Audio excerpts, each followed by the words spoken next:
Hey everyone, Wolf Lord Rho here. Well, if there's one thing for sure, GW definitely knows how to drop an awesome Christmas treat over the holiday period. Christmas Day, we received a reveal of the rest of the awesome Dark Angel releases coming with the codex. And boy do we need to discuss them. Especially those mysterious inner circle companions. But first of all, let's check out the reveals themselves. As usual, all the information you need to see if you've missed it is over on the Warhammer community website. So head over there to check it all out for yourself, as I'm going to do right now.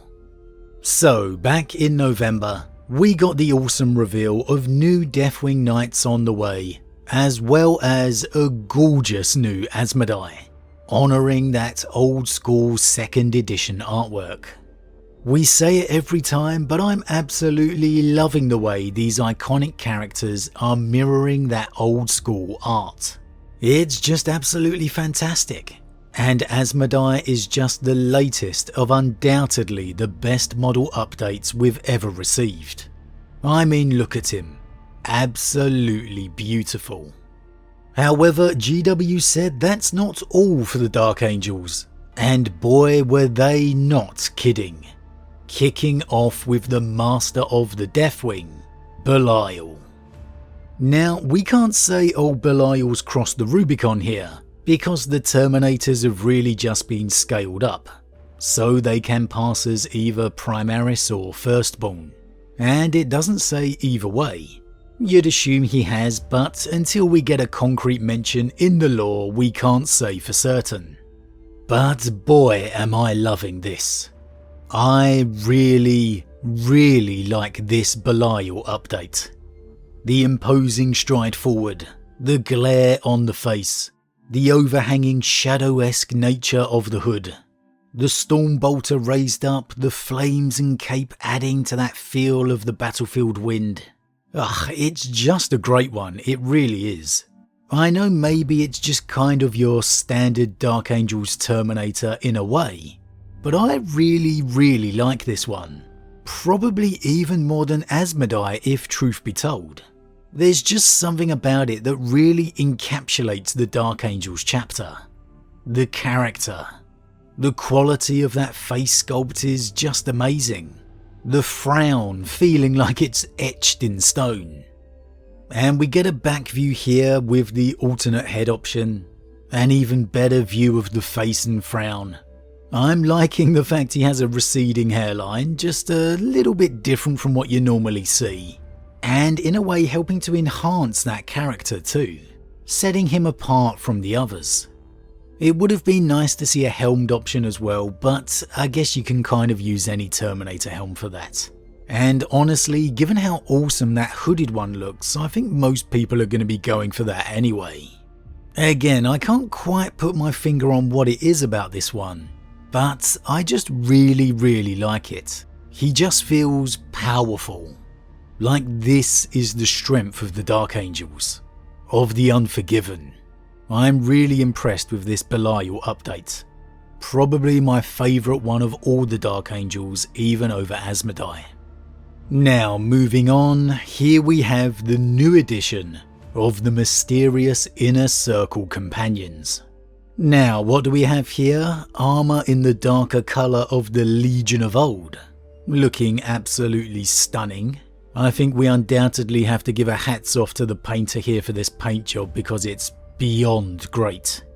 And I think it goes without saying that this is quite clearly the L. Johnson's Redeemed Fallen. The Risen. But we'll come back and discuss this lore-wise after checking out all the models. You get vibes of the Dark Angel veterans of old with these guys. Which I guess makes sense considering that box set also could double as Fallen back in the day. I'm not even too sure if it's still available, I'd have to check the website. A lot more of the crimson-y purple robes going on for the Dark Angels in this edition. I've noticed the Watchers in the Dark wearing robes of this colour far more now as well, as opposed to the old simple old school beige. It's a nice colour alternative, and it does fit in well with the chapter. I guess helping to differentiate them from Black Templars a bit more too. Certainly working well with the older school black here. Very, very nice overall, but we'll come back to these guys in a bit. Next up, we've got a new chapter upgrade sprue. Obviously, the first thing you're noticing here is the huge Deathwing plasma cannon. The Ravenwing addition for the Outrider. I'm also noticing there the two Blade Guard head options in the middle row, in the top right, helping your Blade Guard to feel that bit more Dark Angel-y, I guess. Probably quite a popular option with the Black Templar conversions too, I wouldn't be surprised. Nice to see a Watcher in the Dark included, again in that purple robe. And I'm assuming this book is going to be used on vehicles, to add a little more Dark Angel flavour if you want it. But all in all, it looks pretty good. A lot of shoulder pads which you always want, including what looks like the Reaver size too down there in the bottom right, which is a nice addition. Obviously I'm not knowing the prices here, but you can't complain with this one, I don't think. There's not too much else I'd think I'd want included, or that immediately strikes me as it's missing. Maybe two more of the Ravenwing editions would have been nice for the full squad of 3. But apart from that, I think it's got everything I can think of. You combine that with the Inner Circle box set and you've got just about everything Dark Angel-esque you're ever gonna need. Let's be honest, the Dark Angel Veteran box set was always bought just to use all the bits and pieces for your force in general. However, lastly, moving on, boom, the Deathwing Assault Box. Now that is a beautiful shot. The Deathwing all lined up arrayed for war. So what's included, we've got 2 squads of Terminators, 1 squad of Deathwing Knights, and Belial, with 2 upgrade sets, the Codex and Data Slate cards. I guess it all depends on what price point this is coming out at, but it's definitely a nice looking set. A very nice looking set. The Knights here with Belial are really drawing my attention. I wasn't too sold on the Deathwing Knights originally in the reveal a month ago, with the black painted shields, but here you can just see the bone and Caliban green. It's much nicer, keeping the theme blended across the whole force. For me, I definitely wouldn't be going with the black painted shields. I know it ties into the Legion of old, but the bone and the Caliban green, for me, just unifies the force as a whole more. I think it goes without saying the Dark Angels have just become the go-to Space Marine force right now. You've got Lionel Johnson returned, the new Azrael, the new Asmodai, new Belial, new Deathwing, the Redeemed Fallen, Inner Circle companions. I mean, the only thing they're missing is Ezekiel, but there's plenty of Primaris librarians who fit the bill for him.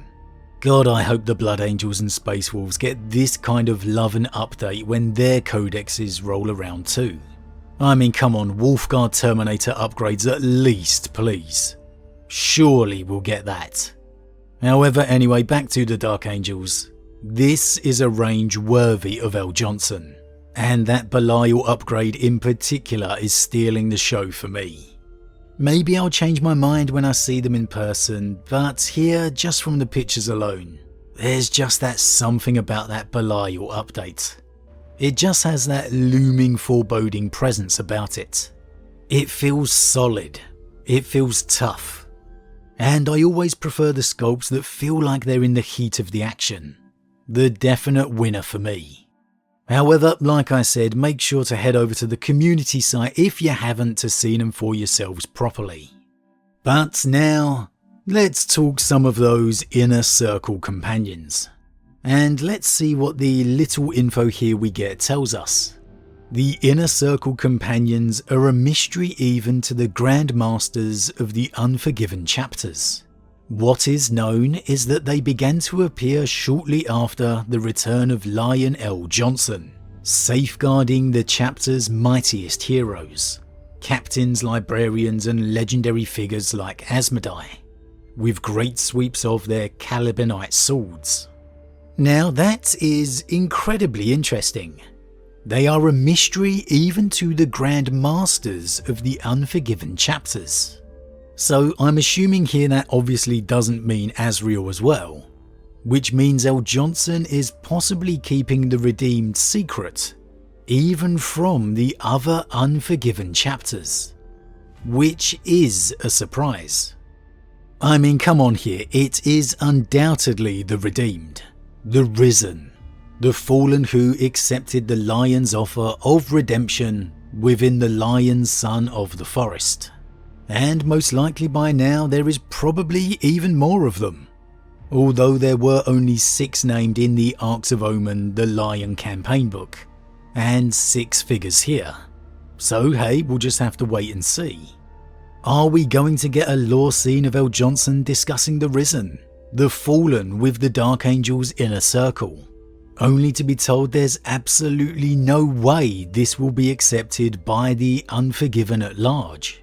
Or is the Primarch's quest and offer of redemption too controversial a secret to even risk it being shared with the fellow Unforgiven chapters, in case it escapes to other ears? Will he end up trusting only the Dark Angels themselves, as it possibly appears? It certainly seems like L. Johnson's old habit of secret keeping is 100% still intact, as it needed to be in my opinion, for the Dark Angels to keep that nature, their character. So whatever the truth is here, I'm very happy to see the mystery and secret element all over it still. There is the possibility that L. Johnson hasn't told the full truth even to the Dark Angels themselves. That maybe he's simply using the story of them being veterans of the Legion of old. Perhaps when it says safeguarding the chapter's mightiest heroes, the truth is rather than protecting them, they are watching them. Maybe L. Johnson doesn't fully trust his modern day sons just yet. I'd be surprised if this is the case, as L. Johnson comprehensively came to their aid and salvation in the climax of the Arcs of Omen. But hey, you never know. He is undoubtedly close with the Risen. Let's be honest here, his true sons. I guess the best hint we have at this point in time, until we get answers within the Codex, or even more hopefully a novel release that will come along with it, is within the Lion chapter of the Arcs of Omen campaign, where we witnessed L. Johnson discussing the Dark Angels with his redeemed and risen sons, en route to aiding the Unforgiven within the Somnium Stars. There the Risen were extremely apprehensive about seeing the modern day Dark Angels, the Unforgiven, as well they should be. They'd been hunted and persecuted by them for nigh on 10,000 years. However, the Lion made clear his feelings on the matter. "The Dark Angels are my sons," said the Lion in a tone that brooked no disagreement. "All of the Dark Angels, those who name themselves Unforgiven, and those they call Fallen.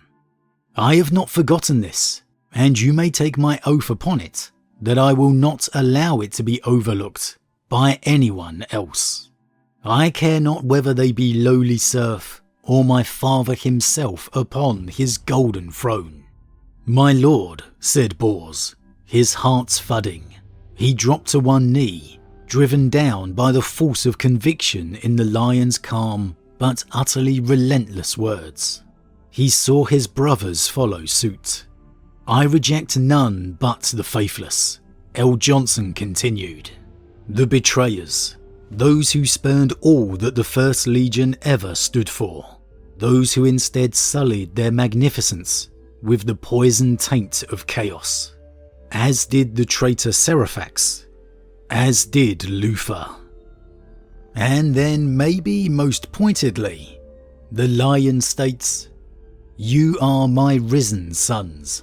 You do me nothing but honour by your presence at my side. So shall it be known by all." Well, something has most definitely changed in that regard, because it appears even the Grand Masters of the Unforgiven chapters don't know the truth. So this is very intriguing.